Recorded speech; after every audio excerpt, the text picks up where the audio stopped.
यथाग्नेर्दाहिका शक्ति रामकृष्णे स्थिता हिया सर्वविद्या स्वरूपं तां शारदां प्रणमाम्यहम्।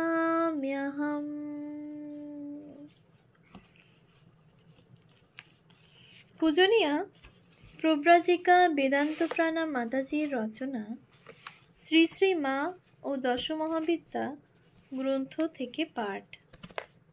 পৃষ্ঠা সংখ্যা ৭৮। কমলা।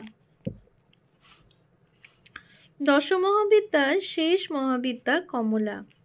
কমলা বা মহালক্ষ্মীর মূর্তি অতি স্নিগ্ধ। ইনি কৃপাময়ী, করুণাময়ী। কালী এবং কমলা যেন একই সত্তার দুটি বিপরীত মেরু। অরূপা কালী যদি বিমূর্ততার রূপ হন, শ্রীরূপিণী কমলা তাহলে বিকশিত মূর্তিময়ী বিগ্রহ, বৈষ্ণবী মায়া। মনে হয় কালী রূপে যে অব্যক্ততার জ্যোতি নীলাশ্ম দ্যুতি রূপে ঋষির ধ্যান ও নেত্রে প্রকটিত হয়েছিল, কমলাতে সেই জ্যোতি সগুণাত্মক পরিপূর্ণরূপে প্রকাশিত। অপূর্ব সুন্দরী, সুবর্ণ বরণা, পদ্মালয়া এই দেবীর ধ্যান মন্ত্রটিও সেই রূপের বর্ণনায় মুখর। এর অঙ্গে কাঁচা সোনার কান্তি, চারদিকে হিমগিরিতুল্য বিরাটাকায় চারিটি হাতি সুরে কলস ধরে অমৃতবারী সিঞ্চনে দেবীর অভিষেক করছে। দেবীর চার হাতের দুটি হাতে দুটি পদ্ম, আর দুটি হাতে বর ও অভয় মুদ্রা, মাথায় উজ্জ্বল মুকুট, পট্টবস্ত্র পরিহিতা ললিত সুন্দর শরীর। রক্তোৎপলে আসিনা এই দেবীকে আমি বন্দনা করি। এই দেবী সর্বসৌভাগ্য দায়িনী, সমুদ্র মন্থনে উদ্ভূতা, বিষ্ণুবক্ষ বিলাসিনী। ভাগবতে সমুদ্র মন্থনকালে এই দেবীর আবির্ভাব বর্ণনা করে বলা হয়েছে, ততশ্চাবির্ভূত সাক্ষাৎ শ্রী রমা ভগবৎ পরা রঞ্জয়ন্তী দিশাঃ কান্ত্যা বিদ্যুৎ সৌদামিনী যথা। ৮/৮/৮। তার রূপ, ঔদার্য, যৌবন, সৌন্দর্য ও মহিমায় দেবতা, অসুর ও মানব সকলেই মোহিত। সমুদ্র থেকে সেই দেবী যখন আবির্ভূতা হলেন, তখন স্বয়ং ইন্দ্র তার জন্য আসন আনলেন। পৃথিবী অভিষেকের জন্য যাবতীয় ঔষধি, পঞ্চগব্য, ফুল ফল নিয়ে এলেন। সেই সমস্ত সামগ্রী নিয়ে ঋষিগণ তার অভিষেক সম্পন্ন করলেন। মেঘেরা মৃদঙ্গ, ডমরু, শঙ্খ, বীণা বাজালেন। পদ্ম হাতে লক্ষ্মীদেবী সিংহাসনে গিয়ে বসলেন। ততঃ ভিষিষি চূর্দেবীং শ্রিয়াং পদ্মকরং সতীং দিগিভাঃ পূর্ণকলশৈ সুক্তবাক্যৈর্দীর্ঘে ঋতৈ। ৮/৮/১৪। দিগ্গজেরা পূর্ণ কলসের জল দিয়ে দেবীকে স্নান করালেন, আর তখন ব্রাহ্মণেরা বৈদিক সূক্ত পাঠ করতে লাগলেন। সমুদ্রের দেওয়া রেশমি বস্ত্র, বরুণদেবের দেওয়া বৈজয়ন্তী মালা, বিশ্বকর্মা এবং অন্যান্য দেবগণের দেওয়া অলঙ্কার, মুক্তামালা ও কুণ্ডলে কমলা শোভিতা হলেন। এই হেমলতেব অর্থাৎ স্বর্ণলতার মতো রূপ নিয়ে তিনি পুরুষোত্তম বিষ্ণুকে বরণ করলেন। দেবী কমলার এই অপূর্ব রূপ গজলক্ষ্মী নামে সুপ্রসিদ্ধ। ইনি স্বরূপে সচ্চিদানন্দময়ী হলেও ভৌতিক ও প্রাকৃতিক সমস্ত সম্পদের অধিষ্ঠাত্রী দেবী। ত্রিলোকের সকল প্রাণীর সমৃদ্ধি বিধান করেন বলেই দেবী সকলের বাঞ্ছিতা মহাকল্যাণী শক্তি। এর কৃপায় মানুষ শিলাদি সম্পন্ন অর্থাৎ চরিত্রবান, গুণবান ও প্রভাবশালী হয়। এর প্রসন্নতা লাভের জন্য দেবতা, দানব, সিদ্ধ, গন্ধর্ব ও মানুষ সকলেই ব্যগ্র থাকেন। ভগবান আদি শঙ্করাচার্য বিরচিত কনক ধারা স্তব ও বেদে শ্রীসূক্ত পাঠ শ্রবণে এই দেবী প্রসন্না হন। উভয় স্তুতিতেই দেখা যায় দেবীর প্রিয় পদ্মপুষ্পের ব্যঞ্জনাময় প্রাচুর্য। শ্রীসূক্তে রয়েছে পদ্মপ্রিয়ে পদ্মিনী, পদ্মহস্তে পদ্মালয়ে পদ্মদলায়তাক্ষী। কনক ধারা স্তবে রয়েছে সরসীজ নিলয়ে সরৌজহস্তে। স্বতন্ত্র তন্ত্রের মতে কোলাসুর বধের জন্যই এই দেবীর আবির্ভাব। নমস্তে গরুড়ারূঢ়ে কোলাসুর ভয়ঙ্করী। পদ্মপুরাণে ইন্দ্র কর্তৃক এই দেবী স্তুত হয়েছেন। সেখানে বলা হচ্ছে, পদ্মাসনে স্থিতে দেবী পরব্রহ্ম স্বরূপিণী পরমেশী জগন্মাতার মহালক্ষ্মীর্নমস্তুতে। মহালক্ষ্যষ্টকম। দশমহাবিদ্যার সকল দেবীর তুলনায় এই কমলা দেবী লক্ষ্মীরূপে ঘরে ঘরে প্রতিষ্ঠিতা এবং বৈভব কামনায় অধিকাংশ মানুষ এর ভজনা করেন। কবি হেমচন্দ্র বন্দ্যোপাধ্যায় লিখছেন, নেহার তার পরি শোভে কমলার পরি, রোগ শোক তাপহরি জীবিতের জীবনে, কিবা বেশ সুমোহন লীলারসে নিমগন, পরমা প্রকৃতি সতী সর্বশেষ ভুবনে। সুবর্ণ বরণোত্তম কোটিতে বন্ধন ক্ষৌম, স্বর্ণঘটে চারি করি শিরের নীর ঢালিছে, পদ্মাসনা করে পদ্ম সতী সর্বসুখ সত্য, দয়াতে ডুবায়ে ভব জীব দুঃখ হরিছে। মা কমলার দুই হাতে সৌভাগ্য ও সম্পদের পদ্ম, মানবের অন্তর বাহিরের পূর্ণ বিকাশের প্রতীক, সৃষ্টির প্রতীক। অপর দুই হাতে অভয় ও কৃপা, শুধু দয়া, কৃপা ও অভয় বর্ষণ। মায়ের এই স্নিগ্ধ রূপের পরিপূর্ণ ছায়া সম্পাদ এবার জয়রামবাটি গ্রামে রামচন্দ্র ও শ্যামাসুন্দরীর কন্যার ওপর। সেখানে মায়ের আবাহন সঙ্গীতে ভক্ত তার এই লক্ষ্মী রূপেরই বন্দনা করে গেয়েছেন, বৈকুণ্ঠ হতে লক্ষ্মী এলো পৃথিবীর এই মাটিতে, জয়রাম বাটিতে। এখানে পতি পেল জগৎগুরু রামকৃষ্ণ নাম। শ্রী রামকৃষ্ণের ঘরণী হয়ে তার এবার বাংলার অজ গ্রামে আসা। যার আশীর্বাদে সুখ সম্পদ বর্ষণ হয়, তিনি এবার চরম দারিদ্র্যের মধ্যে দিন কাটিয়ে লক্ষ্মীদেবীর শীল, ঔদার্য প্রভৃতি চারিত্র গুণের বিকাশ দেখালেন। শ্রী রামকৃষ্ণের মা চন্দ্রামণি দেবী মা লক্ষ্মীর দর্শন পেয়েছিলেন লক্ষ্মী পূজার নিশীথে। 15 বছরের রামকুমার লক্ষ্মী পূজা করতে ভুরশুভ গ্রামে গিয়েছিলেন। ছেলের জন্য উৎকণ্ঠায় চন্দ্রমণি দেবী ঘরের বাইরে এসে পথের দিকে তাকিয়ে আছেন। এমন সময় দেখলেন এক পরমা সুন্দরী মেয়ে নানা অলঙ্কারে ভূষিতা হয়ে একা একা আসছেন।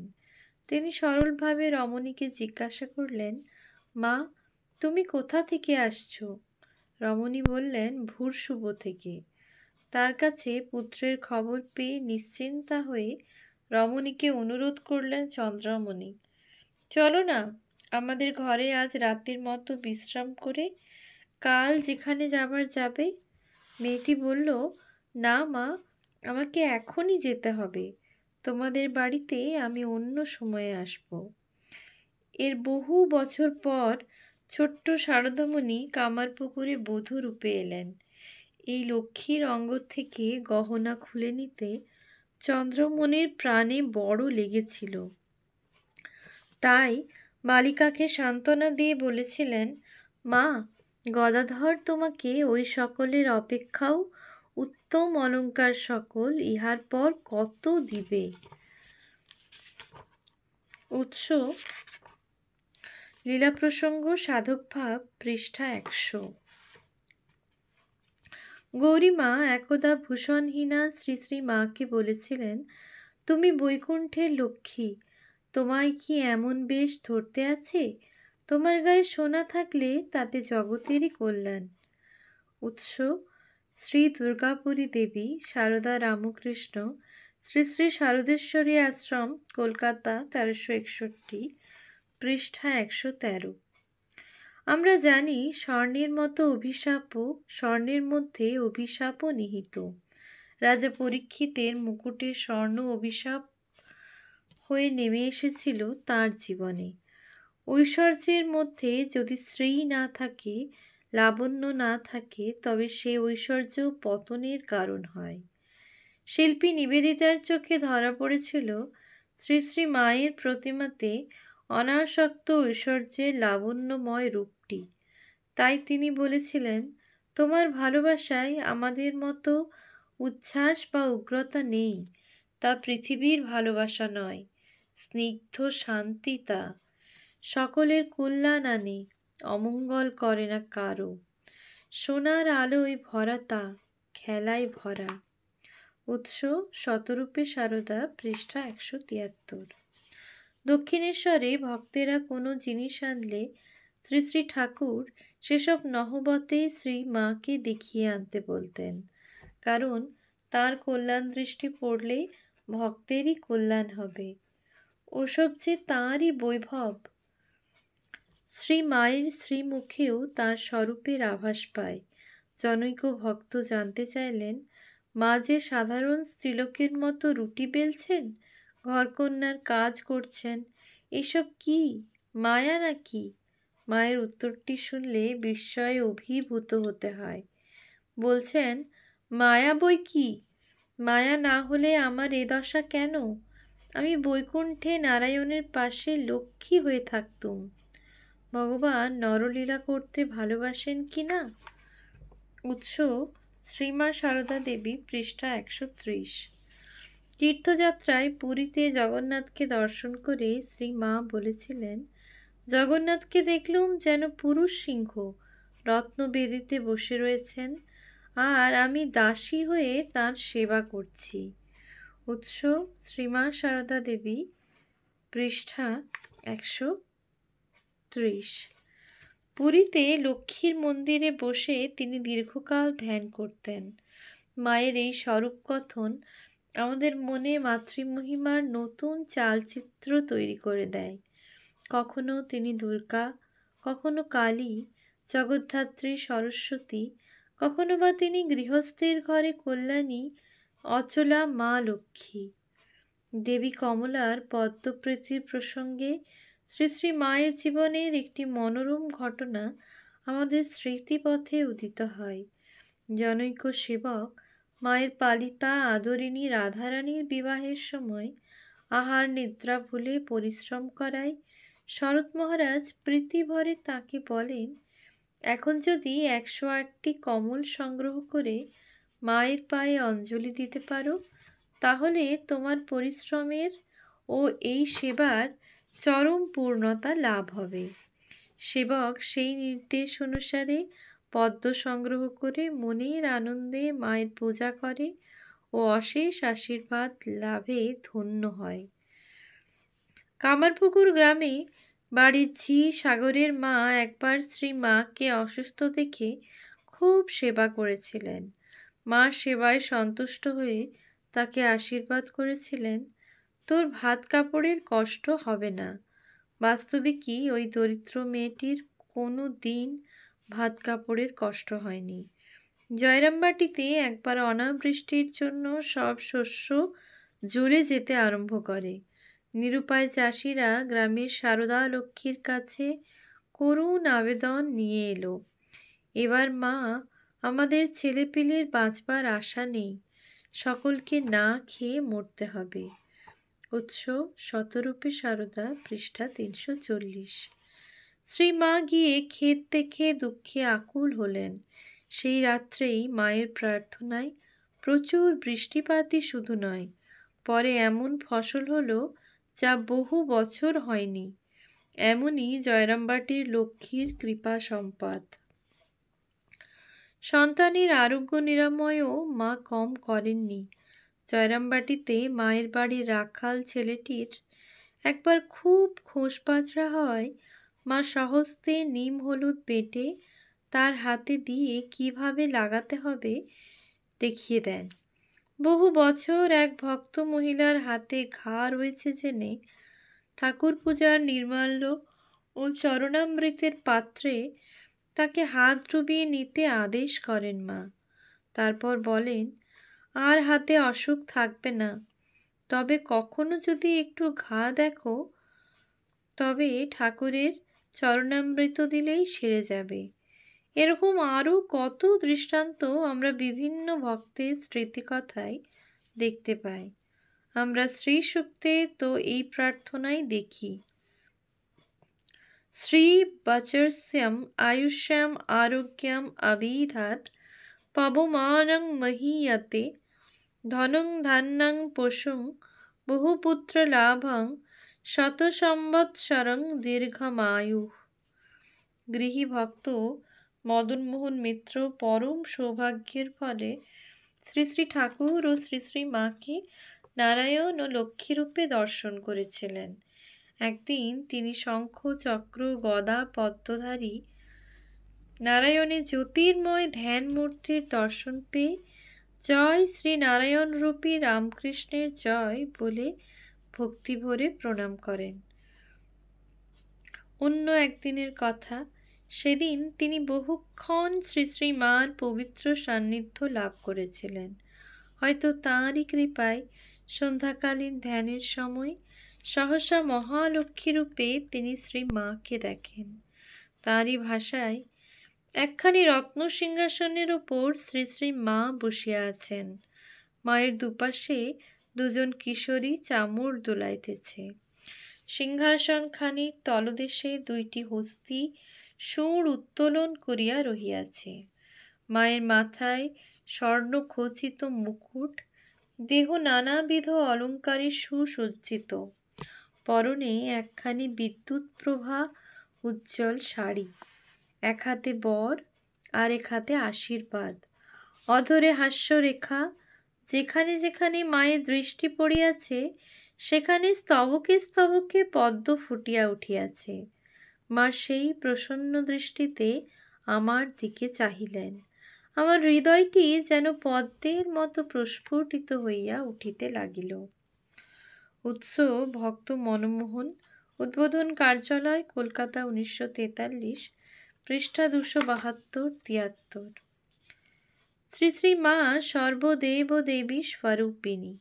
এবারের সাত্ত্বিক লীলায় শ্রী মা নিজের স্বরূপ ঢেকে রেখেছিলেন।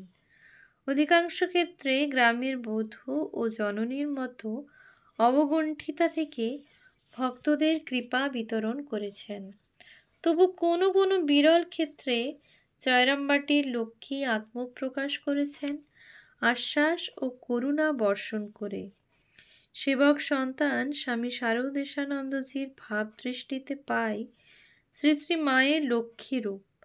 হেমন্তের এক ভোরে মা দরজায় আসিয়া যুগল পদ একত্র করিয়া দাঁড়াইয়াছেন।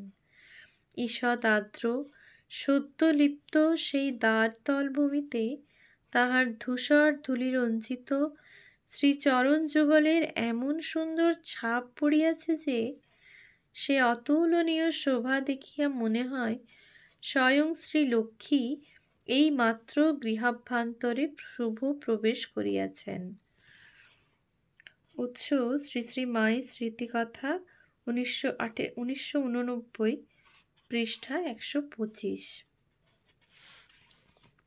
পূজনীয় শারদেশানন্দজির স্মৃতি থেকেই আর একটি চিত্র পাঠককে আনন্দ দেবে। সতীশ বিশ্বাসের বাড়িতে মা গৌময় লিপ্ত পরিষ্কার পরিচ্ছন্ন উঁচু বারান্দায় পূর্বমুখী হইয়া বসিয়াছেন।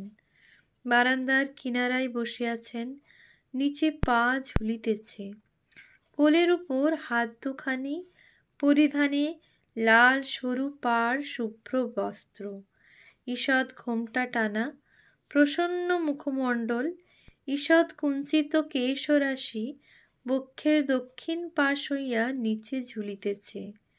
মা বসিয়াছেন এমনই ভাবে দেখিলে মনে হয় যেন মা লক্ষ্মী স্বয়ং ভাগ্যবান গৃহস্থের দরজায় উপবিষ্টা। পাশেই ধান্যপূর্ণ মরাই ভাণ্ডার শোভা বিস্তার করিয়া তাহার শুভাগমন সূচনা করিতেছে। উৎস শ্রী শ্রী মায়ের স্মৃতিকথা, পৃষ্ঠা 125।